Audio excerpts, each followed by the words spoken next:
The conflict started in 1859 when Charles Darwin published The Origin of Species, a theory postulating that simple creatures transform or evolve into higher-level, complex creatures over millions of years.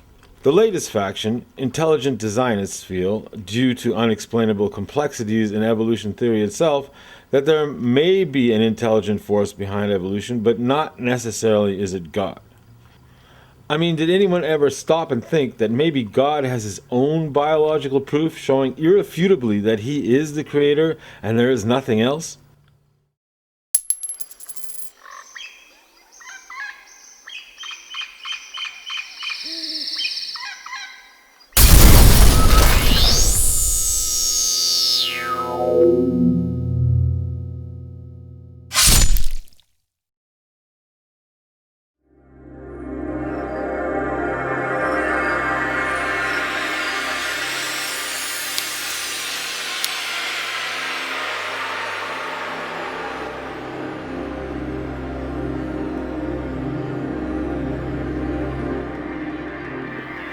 Terre est inexplicable. There is infinity, no limit.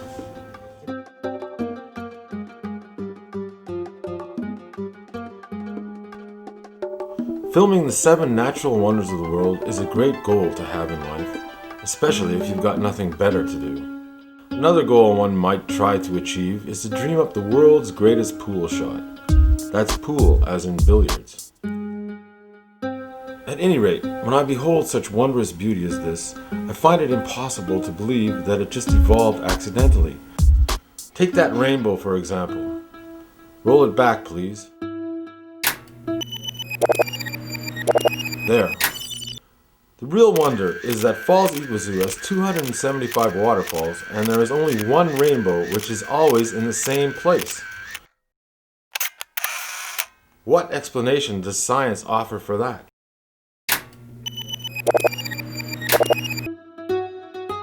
As I was saying, such was the state of my life when one day I read an article in Harvard Magazine, quote, "Any researcher who can prove the existence of intelligent design within the accepted framework of science will make history and achieve eternal fame. He will prove at last that science and religious dogma are compatible. Even a combined Nobel Prize and Templeton Prize will fall short as proper recognition."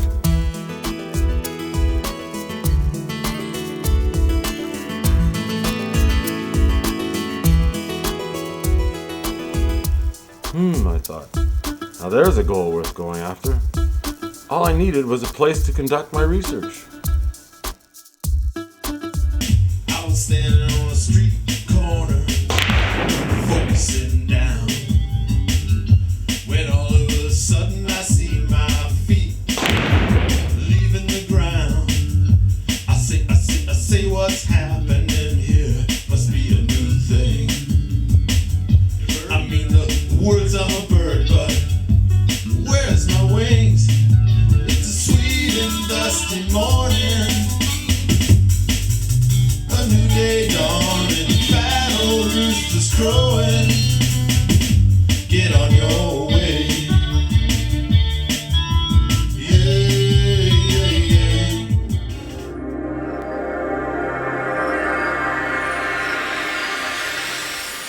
I figured this camp in the Catskills would be ideal because it's a place where the Torah, also known as the Old Testament Bible, and the document which science keeps trying to refute, is studied on its deepest mystical levels. Also, unlike other Hasidic camps, the people here were not closed to the idea of being filmed, so I had no fear that someone would break my camera. In fact, of all the places I tried, it was the only place where the owners were highly in favor of the idea of making a film. Sir, please, could you get your camera out of my face? I gotta work. It's paparazzi. That's what it is. You never finish your work. Listen to me. You can film whatever you want to film. You don't finish your work, I'm not paying. As long as there's a little cut, the envelope, in my doorstep. Now that I was in the door, I needed an acceptable scientific framework in order to achieve my goal. Well, why not the scientific method itself, which is state the problem, formulate the hypothesis, conduct the experiment, using tools, in this case, one camera, make observations, analyze the observations, and draw conclusions.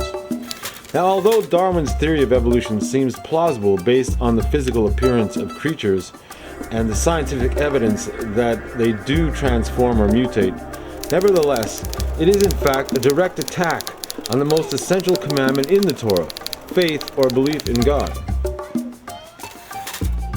So it's no wonder that Harvard Magazine didn't consider the coveted Nobel and Templeton Prizes high enough stakes.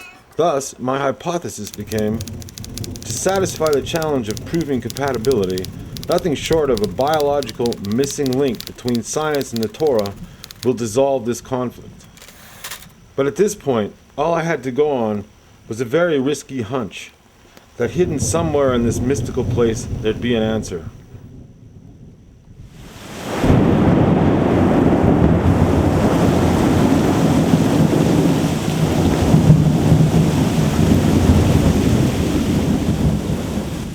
Take the concept of time, for example. Using a method known as carbon dating, scientists have determined the world to be billions of years old. The sages of the Torah, on the other hand, say that the universe is not even 6,000 years old yet.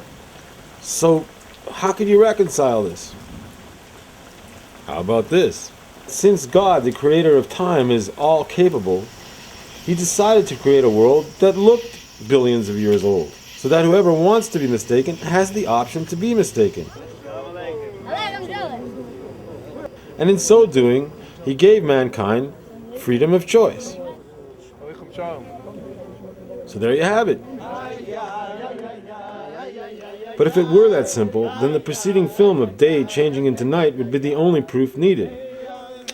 No, I thought, if I was going to uncover something earth-shattering, I would have to dig deeper.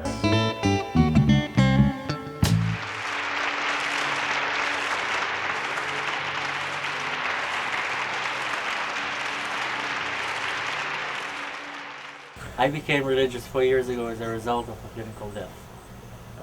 And the experience was definitely mystical. Where were you born? In Lodz, Poland. Coming from not knowing Aleph Base at all to being able to sound out words in Hebrew and recognizing words and learning Hasidus and learning Gemara and learning the laws of Jewish life. I wish I would have started studying Gemara when I started studying dance. Had I gone back then when I was 17, I would have gone to a reform seminary and would have never really learned the truth about anything. I was the president of Standard Telephones and Cables in the United States. They're rather large. They were about a $3.5 billion British company. We did a lot of the original work in figuring out how to keep the light inside of the glass fiber. I grew up conservative, but for about the past 2 years I've been studying, and the past year I've started to get more intensive about it. I'm coming from Frankfurt, Germany, and I'm staying here in the camp to prepare my conversion. The reason for this is I'm an adoptive child. For a living, I do odd jobs. I don't make a living in politics, but it's what I love to do. I was born in Ireland to Russian parents who ran away from Russia, got on the boat to America and had stopped in Ireland to refuel, and everybody walked off because they didn't know the language and they thought they were in America for quite a while apparently. So yeah, you get to this point where the idea of truth and falsehood become real apparent. I just all of a sudden discovered that there was more to life than materialism. And, what does a poor Jewish boy do?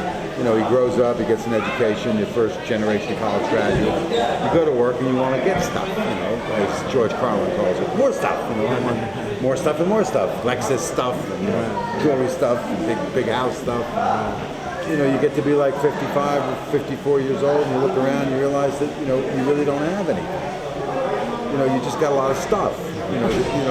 Are you any happy or no? You got 40 shirts and you can only wear them one at a time.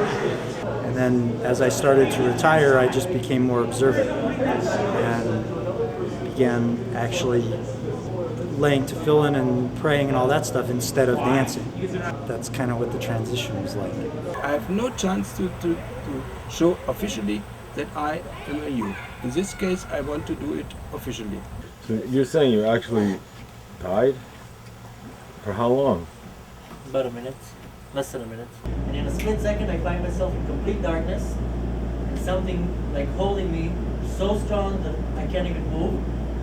That, now remember, I'm not feeling as a body, I'm feeling as a spirit. Do you remember anything of that experience? I remember everything. Once you're separated from this world, there's no even an option of another God. That's what I do when I talk in front of groups.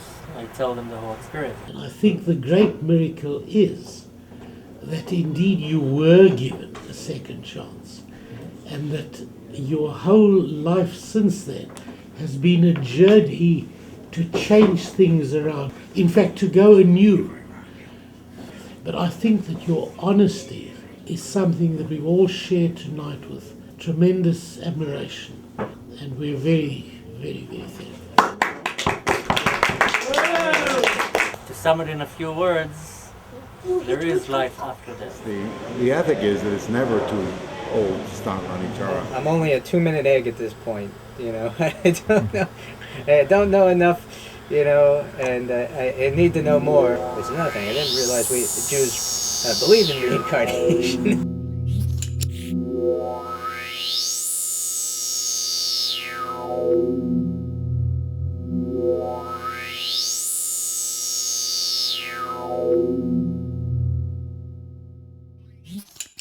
Even though the order of ascension is from the inanimate world to the vegetation world, then to the animal world, and finally to the level of man, sometimes a person can ascend 2 levels at once. For example, if a soul reincarnated into something inanimate, such as dust, we all got plenty of dust around, and an animal came along and ate grass which had the dust on it, then this soul will now reincarnate into that animal. By the animal digesting what was eaten, the dust becomes part of the animal and soul within it also, skipping 2 levels at once. That's how his mother feeds him. She drops it in his mouth. That's so cool. Cool. Take it, choke? take it. No, he's all right. He's all right. Oh. Well, there you go. He's gonna fly soon. Sometimes he can even reincarnate all levels at once, from inanimate to man. He skips all the levels, goes straight from the dust to the man. Man was made from dust. From dust to man. I thought man was supposed to return to dust. Now dust is returning to man. Wow. Someone who has reincarnated into water or salt is not considered to be part of an animate world.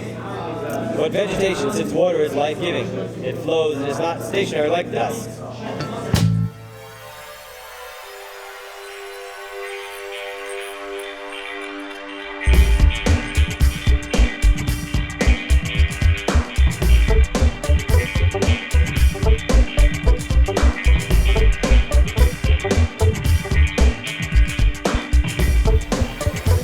The definition of a hero is somebody who's scared out of his wits and manages to do what he's supposed to do. And a lot of guys are heroes. We were all scared out of our wits, including me. And some of us managed to do what we're supposed to do. That's a hero. Well, this is what we are supposed to do as a Jewish woman. So I wound up going to jump school and ranger school and special warfare school, and I wound up in the Green Berets. I think the shaitels these days are very, very nice. I was hit in a cellar. Lord, don't ask. It was terrible. Not to wear socks, to cover your elbows and knees. Does sneeze mean only in the way we dress? What does sneeze really mean? It's the way we speak. Well, we were doing wet work for the CIA. Whenever high-ranking members of the North Vietnamese infrastructure, this isn't classified any longer, would infiltrate down the Ho Chi Minh Trail in Cambodia and Laos. Teams like mine were sent in to assassinate them before they got into South Vietnam. The Rebbe has then told us also that the hatzlacha and brachas and blessings that we get in terms of our children comes through the idea of modesty and above all the idea of covering our hair. And it's true that they're very nice, but believe me, I know I'm wearing a shaitel. I kissed the gentleman brought the door, they come in. There are good hair days, there are bad hair days. as with regular hair. The bloody thing is hanging on my head in this terrible heat, and I'd like to tear it off. But it was a small window. I brought the window. I went out. I went up in the 7th floor, so it was a big house. Well, I'm not Rambo. I mean, a lot of guys died doing this. Yeah. Teams of 13, double teams of 26, depending. You'd run in. Some of these guys are guarded by 200 guys. And you'd have to ambush them. So 15 guys are ambushing 200. And then you had to get out of Laos. So Cambodia, and they didn't come and pick you up by helicopter. You had to walk out. So, it was a significantly dangerous thing to do. And, the Rambo movies, and I kind of sit and laugh at that stuff. Wearing the shaitel was stressed by the Lubavitcher Rebbe. Because half these tickles are half here, the showing the hand, so on and so forth. So Rebbe spoke to her about wearing a shaitel. So she says, well, I'm wearing a hat, and it's a half a shaitel. So he said to her, would you like brachas that are divided in half, or you want complete brachas? Do you want full success? So of course she said yes, and she said amen, and from then on she always wore a complete shaitel. 7th floor, and I took birds, stones, I put them in, they shouldn't see me. They looked, they didn't find me.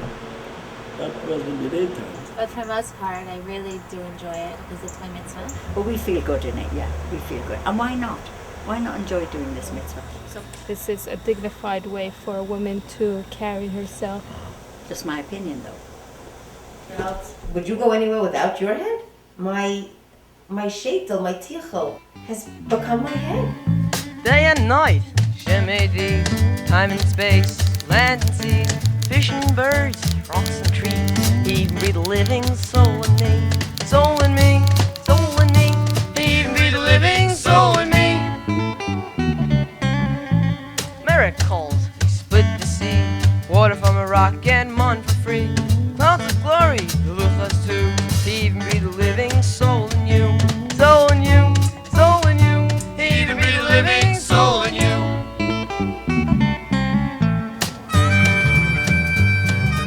I haven't hit that area back here in a little while, so my light right in the center of it. See it right there? See it right there? The big brown thing? And I got him. Nefesh, Ruach, Neshama, Chaya, and Yechida. Chelak elakach, Mimam Mamosh. A holy hidden spark in all of us. All of us, all of us. A little piece of His love in all of us. It's a nightcrawler.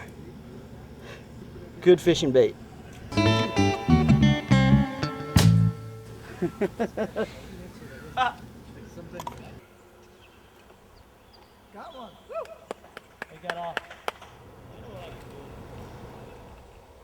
The next step in the scientific method is to analyze the results of the observations. Spiritually, I was doing fine. But scientifically, well, everyone had a great story to tell, but coming back from the dead and reincarnation could never be proven on film.